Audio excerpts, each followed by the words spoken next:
Cocoon or insect? I think insect. Nice camouflage.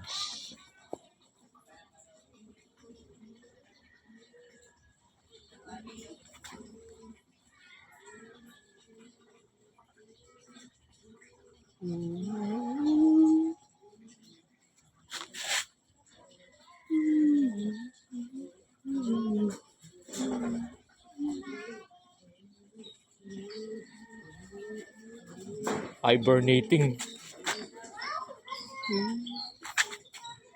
Hindi siya gumagalaw. Steady still lang siya. Ngayon ako nakakita ng ganyang klaseng ano. Nung una kala ko kukun eh. Ayun o. Ano kaya yan o? O kung alam nyo to ha, comment down below. Hindi ko rin alam yan kung ano yan. Ngayon ko lang nakita yan.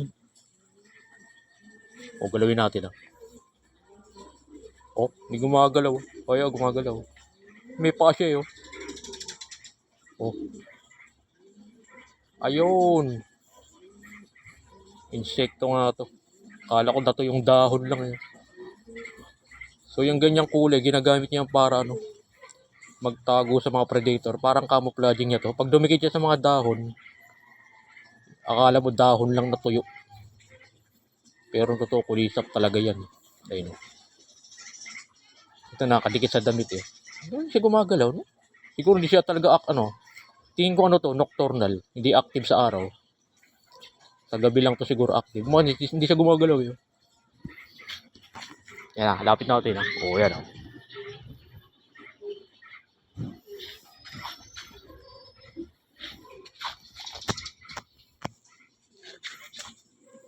Ganda ng kulay niya. Kala mo, ano lang, to yung dahon lang.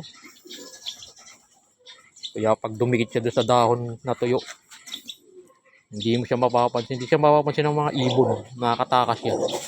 Baga ano nila yan, defense mechanism nila. Para makatago sa sa predator. Hindi ko alam kung ano yan. Ayo, baka alam niya yan. Oh, hindi siya active. Ayaw gumalaw. Parang papay ka lang siya eh. Uy, lipad. Wala na. Hanapin natin. Saan na ba? Nawala. Nag-goodbye.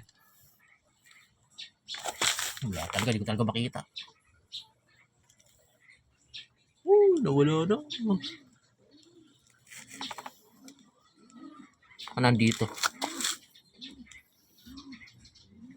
Wala talaga. Saan kaya siya? Lumipad eh. Wala, di ko na lang pinakailaman. Dapat pala, pinabayaan ko na lang.